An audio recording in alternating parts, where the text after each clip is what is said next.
Hello friends, welcome to my YouTube channel accountancy with Sanjeev Sinha sir. तो friends, मैं आज आप लोगों को बताने वाला हूं अकाउंटिंग फॉर पार्टनरशिप का फंडामेंटल। देखिए, पार्टनरशिप बहुत ही इम्पॉर्टेंट पार्ट है ट्वेल्थ के अकाउंटेंसी का, और इसकी थ्योरी भी बहुत ही इम्पॉर्टेंट होने वाली है आपके एग्जामिनेशन के लिए। और दूसरी बात है कि अगर हम इसकी थ्योरी नहीं जानेंगे, थ्योरी को नहीं समझेंगे, तो फिर प्रैक्टिकल बनाना थोड़ा सा मुश्किल हो जाता है। इसलिए मैंने सोचा कि सबसे पहले आप लोगों को फंडामेंटल की कुछ थ्योरी बताई जाए कि पार्टनरशिप कहते किसको हैं, है ना। उसके बाद मैं और बताऊंगा पार्टनरशिप के टाइप्स के बारे में और भी बहुत सारी थ्योरियों के बारे में। तो चलिए, आज का वीडियो जो मेरा है वो है व्हाट इज़ पार्टनरशिप। पार्टनरशिप होता क्या है। तो according to section 4 of Indian partnership act 1932, partnership is the relationship between those individuals who have agreed to share profit of a business run by all of them or by any of them on behalf of all। मतलब partnership act कहता है 1932 कि partnership एक relation है उन लोगों के बीच में जो कि एग्रीड होते हैं एक साथ आने के लिए। किस लिए? तो वो एक बिजनेस चलाएंगे जिसमें लाभ होगा, और लाभ होने वाले लाभों को वो आपस में क्या कर लेंगे, बांट लेंगे, है ना। तो पार्टनरशिप में आप लोगों ने देखा भी होगा, अपने अगल बगल में आस पड़ोस में आप लोगों ने देखा होगा कि बहुत सारे लोग पार्टनरशिप बिजनेस करते हैं, और उनका उद्देश्य वही होता है लाभ कमाना और होने वाले लाभों को क्या करना, आपस में बांटना। आगे है कि on the basis of above definition partnership can be दस be defined as it is a voluntary organization of individual whose members enter into agreement and establish a business with the objective of earning profit and sharing profit and loss among themselves, the business being run by all or any of them behalf of all। मतलब partnership एक voluntary organisation है, voluntary ऐच्छिक, मतलब वहाँ आप अपनी इच्छा से उसमें आप क्या हो सकते हैं, शामिल हो सकते हैं, है ना। जिसमें मेंबर्स के बीच में क्या होता है, एग्रीमेंट एस्टैब्लिश किया जाता है। उनका उद्देश्य होता है लाभ कमाना और होने वाले लाभ या हानियों को आपस में क्या कर लेना, बांट लेना। भाई, बिजनेस उन सब के द्वारा मिलकर के चलाया जा सकता है या उनमें से कोई एक भी चला सकता है ना।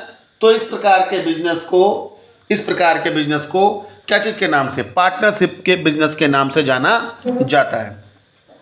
आगे बोलता है कि in this way person who inter into partnership is called partners. मतलब कि इस प्रकार से इस बिजनेस में जो लोग शामिल होते हैं उन्हें क्या कहा जाता है, पार्टनर कहा जाता है ना। और those who have establish the partnership business are collectively called firm. और जो सब लोग मिलकर के मिलते हैं उनको क्या चीज़ के नाम से, फर्म के नाम से, या कहो पार्टनरशिप फर्म के नाम से जाना जाता है। And the name of the business is said to be partnership, said to be firm name. और उन्हीं बिजनेस का, उस बिजनेस का जो नाम रखा जाता है उसे क्या चीज़ के नाम से जाना जाता है, फर्म्स नेम के नाम से जाना जाता है। तो मतलब जब दो या दो से अधिक लोग एक म्यूचुअल एग्रीमेंट में साथ आते हैं जिनका उद्देश्य एक लीगल बिजनेस को करना तथा होने वाले लाभों को आपस में डिस्ट्रीब्यूट करने का होता है, तो इस प्रकार के बिजनेस को पार्टनरशिप बिजनेस के नाम से जाना जाता है।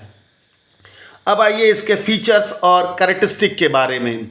तो फीचर्स और कैरेक्टरिस्टिक के बारे में आते हैं। Main feature of partnership are as follow.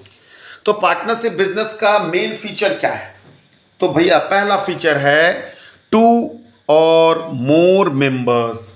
मतलब पार्टनरशिप तभी होगा जब 2 या 2 से अधिक मेंबर होंगे, है ना।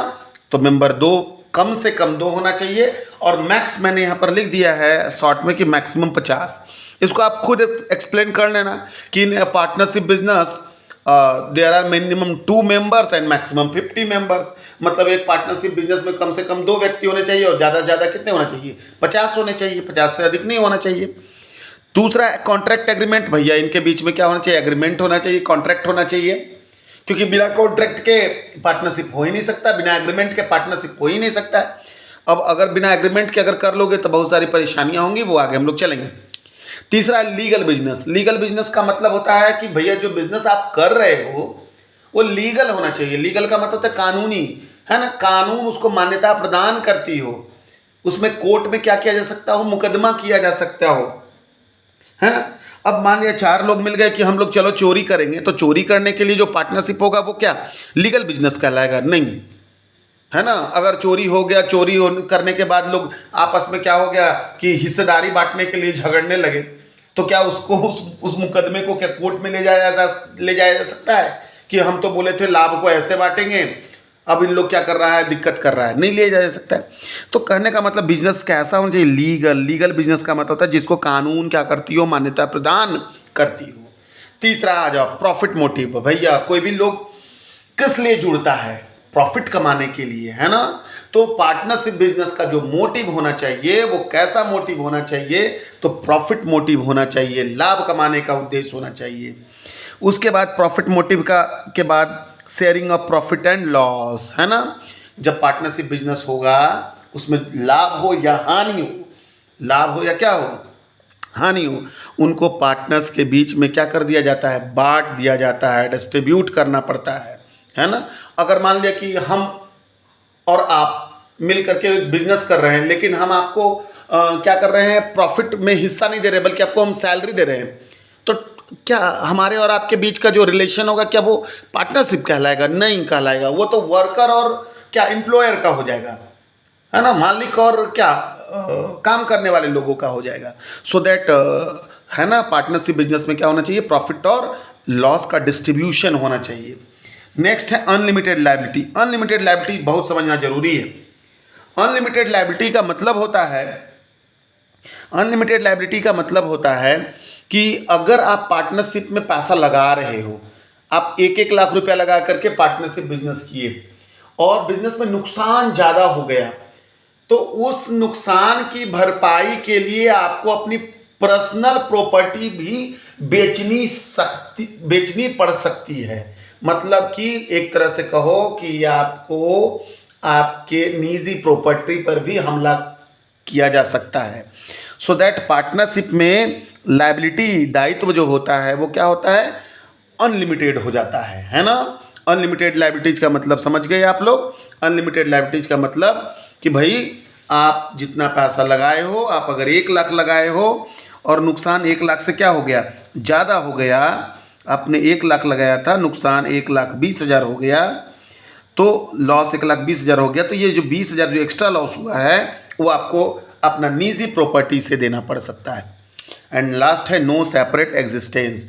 मतलब पार्टनरशिप बिजनेस में का अपना कोई सेपरेट एग्जिस्टेंस नहीं होता है ना। अगर 2 व्यक्तियों के बीच में पार्टनरशिप था और वो पार्टनरशिप टूट गया, तुरंत बिजनेस क्या हो जाएगा, खत्म हो जाएगा, है ना, उसका कोई एग्जिस्टेंस नहीं रहेगा, कोई अस्तित्व नहीं रहेगा, है ना। तो ये था क्वेश्चन कि what is partnership and write down it's main characteristic. ये आपके लिए बहुत ही यूजफुल होने वाला एग्जाम में, चाहे वो एग्ज़ाम सेमेस्टर का हो और चाहे वो एग्ज़ाम 12 का हो। सो इसको बढ़िया से देख लें, सुन लें, इसका नोट्स तैयार कर लें, है ना, और एग्ज़ाम में जाके फटाक से लिख दें। धन्यवाद।